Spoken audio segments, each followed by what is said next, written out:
ഇത് ചോറ് കുഴിച്ചു വെച്ചതല്ല കേട്ടോ, ഞാനൊന്ന് പാസ്ത വേവിച്ചതാണേ. എന്റെ സേവനം ഇഷ്ടപ്പെട്ട റൂംമേറ്റ് പറഞ്ഞു, സിമി സിസ്റ്റർ ബാക്കി ഞാൻ തന്നെ ചെയ്തോളാമേ എന്ന്.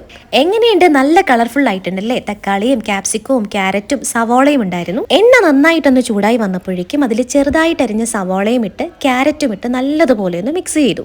വഴറ്റുമ്പോൾ തന്നെ കുറച്ച് ഇഞ്ചിയും വെളുത്തുള്ളിയും കൂടെ ചേർത്തിട്ടുണ്ടെങ്കിൽ നല്ലതാണ് കേട്ടോ. വെളുത്തുള്ളി ഞങ്ങൾ ചേർത്തിട്ടുണ്ടായിരുന്നു, പക്ഷെ അതിന്റെ വീഡിയോ എടുക്കാൻ വിട്ടുപോയി കേട്ടോ. പിന്നെ കുറച്ച് ഉപ്പും ചേർത്ത് നന്നായിട്ട് മിക്സ് ചെയ്ത് ക്യാപ്സിക്കവും കൂടെ ആഡ് ചെയ്ത് നന്നായിട്ട് മിക്സ് ചെയ്തിട്ടുണ്ടായിരുന്നു. അതൊന്ന് വഴണ്ടു വന്നപ്പോഴേക്കും അതിലേക്ക് തക്കാളി ചേർത്തു. തക്കാളിയും തുടക്കത്തിൽ തന്നെ ചേർക്കുകയാണെങ്കിൽ അത്രയും കൂടെ നല്ലതാണേ. അങ്ങനെ വെജിറ്റബിൾസ് ഒക്കെ നന്നായിട്ടൊന്ന് വഴറ്റി എടുത്തിട്ടുണ്ടായിരുന്നു.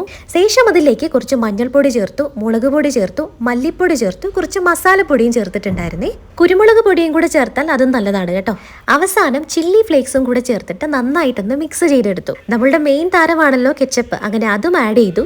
അങ്ങനെ അവസാനമായിട്ട് ഞാൻ കുഴിച്ചു വെച്ചിട്ടുള്ള പാസ്ത അവള് കഷ്ടപ്പെട്ടാണ് കേട്ടോ അതിൽ നിന്ന് എടുത്ത് ഇതിലേക്ക് പകർത്തിയത്. എന്തായാലും സാധനം ഒന്ന് മിക്സ് ചെയ്യാൻ വേണ്ടിയിട്ട് കുറച്ചധികം കഷ്ടപ്പെട്ടു കേട്ടോ. അവസാനം കുറച്ച് ചില്ലി ഫ്ലേക്സും ഇട്ടൊന്ന് ഗാർണിഷ് ചെയ്തു. കുക്ക് ചെയ്ത് റൂമിൽ വന്നപ്പോഴേക്കും മറ്റൊരു സുഹൃത്ത് ചോദിക്കുകയാണ്, പൊട്ടറ്റോ സ്മാഷ് ചെയ്തത് മാത്രമാണോ നിങ്ങൾ ഇന്ന് കഴിക്കുന്നതെന്ന്.